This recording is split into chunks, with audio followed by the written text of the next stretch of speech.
बन चुकी हूँ। अब मैं भी वहाँ जाकर देखना चाहती हूँ। बस आप मुझे शहर भेज दो। ठीक है, इस बार गर्मियों की छुट्टियों में कुछ दिन रह आना शहर, अपनी बुआ के घर। अब तो खुश ना? हाँ माँ, बहुत खुश। आप देखना मैं शहर जाके कितने मजे करती हूँ। अंजलि अगले दिन स्कूल जाती है और वहाँ अपने सारे दोस्तों को अपने शहर जाने की बात बताकर चिढ़ाती है।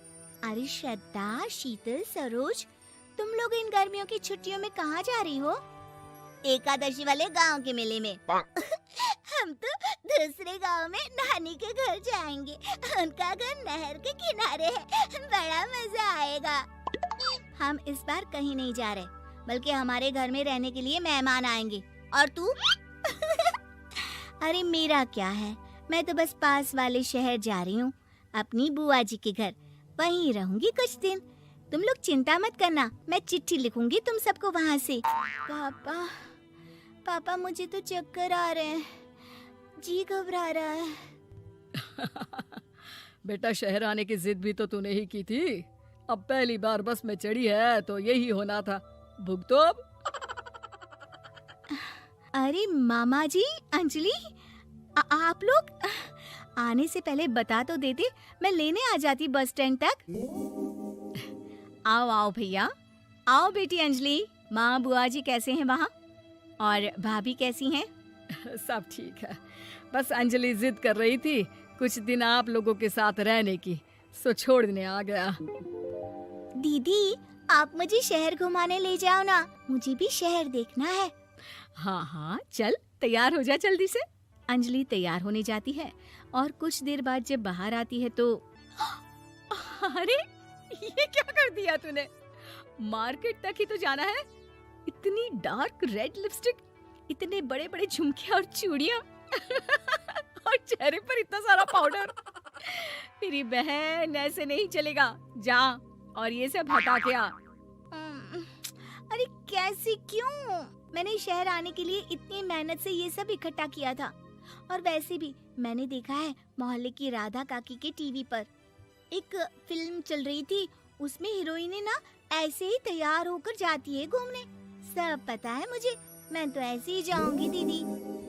अंजलि शहर की चकाचौंध को देखकर बहुत हैरान और खुश होती है। ऊंची ऊंची इमारतें, सड़क पर दौड़ती गाड़ियाँ, बड़ी बड़ी दुकानें, उसकी एक्साइटमेंट का ठिकाना नहीं था। दीदी, ये छोटा सा कमरा सड़क के किनारे क्यों रखा है? इसमें कौन रहता होगा? ये कमरा नहीं, पीसीओ है, पीसीओ। यहाँ पर लोग फोन करने आते हैं सिक्का डालकर। ओह, हमारे गांव में तो दुकान पे ही जाते हैं बात करने। अच्छा चल, तुझे रेस्टोरेंट में खाना खिलाने ले चलती हूँ। Excuse me, 2 plate noodles please and 2 Cola. Meenakshi को ऑर्डर प्लेस करते हुए अंजलि बहुत ध्यान से देखती है और थोड़ी ही देर में ऑर्डर लेकर वेटर आ जाता है और खाना टेबल पर रख देता है। अरे ये लंबी लंबी सेवइयाँ खाते कैसे हैं दीदी? और इसके साथ कोई अचार, प्याज, मूली कुछ भी नहीं दिया, बस ये छोटा सा पेट खुजाने वाला दे दिया है। गांव में तो छोटे छोटे चावल ही होते हैं जो कि हाथ से ही खा लेती हूँ।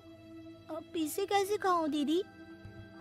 एक्सक्यूज मी, एक चम्मच प्लीज, और लिटिल प्याज और अचार और मूली और एक गिलास मट्ठा, वो बाद में। हाँ, अब ये सब सुनकर आसपास बैठे लोगों को हंसी आ जाती है।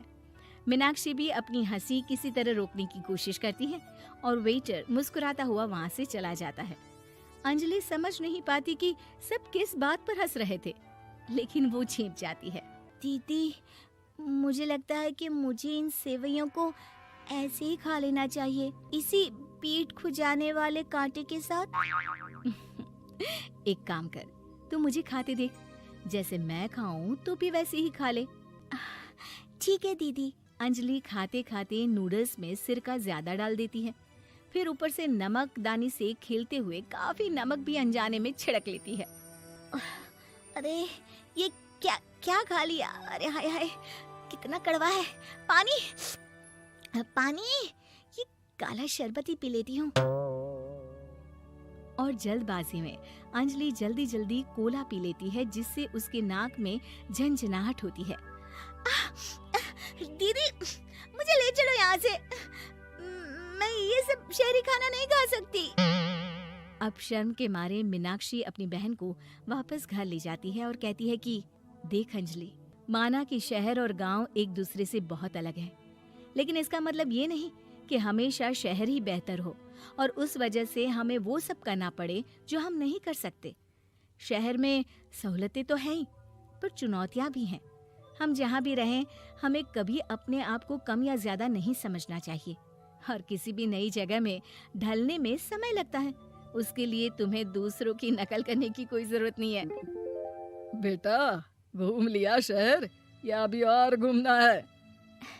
नहीं पापा, मैं अपनी गलती समझ गई हूँ। आप गांव ही ले चलिए मुझे।